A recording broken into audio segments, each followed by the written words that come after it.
CAG report নিয়ে রাজ্য কেন্দ্রের তর্ক বিতর্ক অব্যাহত। সেই রিপোর্টকে হাতিয়ার করে আসরে নেমেছে রাজ্য বিজেপি, যার আঁচ এসে পড়ে রাজ্য বিধানসভায়। ক্যাগ রিপোর্ট নিয়ে স্পিকারের কাছে মুলতবি প্রস্তাব জমা দেয় বিজেপি। তবে ক্যাগ রিপোর্ট নিয়ে মুলতবি প্রস্তাব খারিজ করেন স্পিকার বিমান বন্দ্যোপাধ্যায়। এরপরেই বিধানসভায় শুরু হয় হট্টগোল। সেই প্রসঙ্গে মঙ্গলবার রাজ্য সরকার তথা মুখ্যমন্ত্রী মমতা বন্দ্যোপাধ্যায়কে কড়া ভাষায় আক্রমণ শানান রাজ্যের বিরোধী দলনেতা শুভেন্দু অধিকারী। কারণ ক্যাগ চোর শব্দটা শুনলে যেমন মমতা ব্যানার্জি আতঙ্কিত, ঘুম ছুটে যাচ্ছে যে কেন চোর বলছে আমাদের। আবার স্বীকারও করেছেন যে হ্যাঁ আমরা চোর হলে অন্যরা ডাকাত। স্বীকারও করেছেন পাবলিকলি যে আমি চোর। বলেছেন আমি গরু চুরি করেছি, বেশ করেছি, বিএসএফ কেন আমাকে বাধা দেয়নি।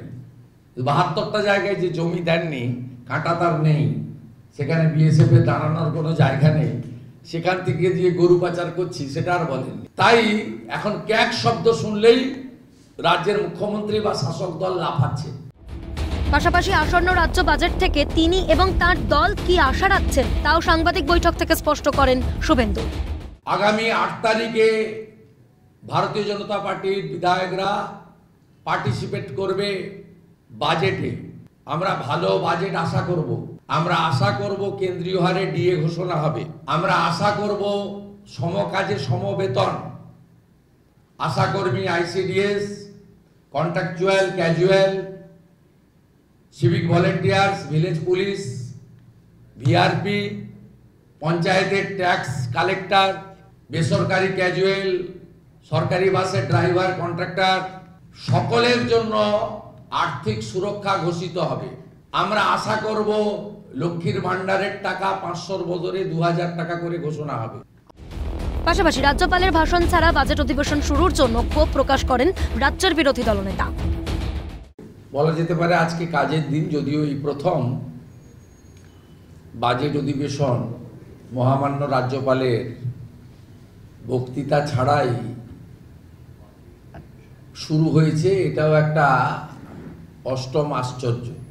এদিন সাংবাদিক বৈঠক থেকে রাজ্যের কর্মসংস্থান ও সমকাজের সমবেতনের পক্ষে সওয়াল করতে দেখা যায় রাজ্যের বিরোধী দলনেতাকে। আমরা আশা করব 6 লক্ষ যে কর্মবিনিয়োগ পোস্ট অবলুপ্ত করেছেন সেটাকে আবার পুনর্জীবিত করবেন মুখ্যমন্ত্রী।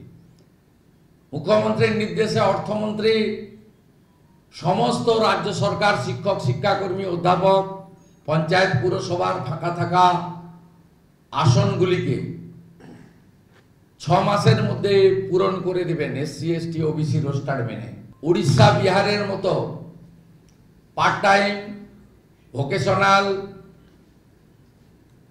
এবং অন্যান্য স্তরের আংশিক সময়ের অধ্যাপক, শিক্ষক, শিক্ষাকর্মী তাদেরকে রেগুলারাইজ করে দেবেন। পশ্চিমবঙ্গে আর কোনো ক্যাজুয়াল, কন্ট্রাকচুয়াল থাকবে না। এর পাশাপাশি রাজ্য সরকারের বিরুদ্ধে কেন্দ্রীয় বরাদ্দ অন্য খাতে ব্যয় করার অভিযোগ তোলেন শুভেন্দু। পঞ্চদশ অর্থবর্ষের টাকা থেকে পশ্চিমবঙ্গ সরকার 373 কোটি টাকা ইলেকট্রিক বিলের জন্য খরচ করেছে বলে অভিযোগ করেন বিরোধী দলনেতা। জানিয়ে ইতিমধ্যেই কেন্দ্রীয় অর্থমন্ত্রীকে মেইল করে অভিযোগ জানিয়েছেন তিনি। গতকাল মাননীয় অর্থমন্ত্রী নির্মলা সীতারমণজিকে আমি 15th ফিনান্স নিয়ে অভিযোগ করেছিলাম। তিনি আমাকে লিখিত অভিযোগ করতে বলেছিলেন। আমি আজ সকালে ওনাকে মেইল করে অভিযোগ করেছি। পশ্চিমবঙ্গ সরকার 373 কোটি টাকা ইলেকট্রিক বিলে পেমেন্ট করেছে।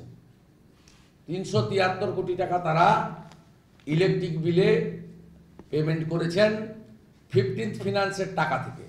গ্রামের উন্নয়নে রাস্তাঘাট, পানীয় জল, শৌচালয়, নিকাশি ব্যবস্থার জন্য ভারত সরকারের দেওয়া টাকা, WBSCDCL মানে রাজ্য সরকার কেন্দ্রের টাকা ইলেকট্রিক বিল পেমেন্ট করে নিয়ে নিয়েছে। কত বড় প্রতারণা! এটা রেকারিং এক্সপেন্ডিচার, এটা পশ্চিমবঙ্গ সরকারের রাজস্ব থেকে খরচ করতে হয়। তারা 15th ফিনান্সের টাকা থেকে প্রায় 400 কোটি টাকা ইলেকট্রিক বিল মিটিয়েছেন, যেটা তারা পান না। আমি কাল ভার্বেল বলেছিলাম, মাননীয় অর্থমন্ত্রী তিনি লিখিত চেয়েছিলেন, আমি লিখিত with all documents, diversion of funds আমি জানিয়েছি। সব মিলিয়ে বাজেট অধিবেশনের দ্বিতীয় দিনে সরগরম রইল বঙ্গ বিধানসভা, তা বলাই যায়। ক্যামেরায় কিশোর মুখোপাধ্যায় এবং অপূর্ব দেবনাথের সঙ্গে বিপ্লব চক্রবর্তী ও রাজা সাহার রিপোর্ট, ক্যালকাটা নিউজ।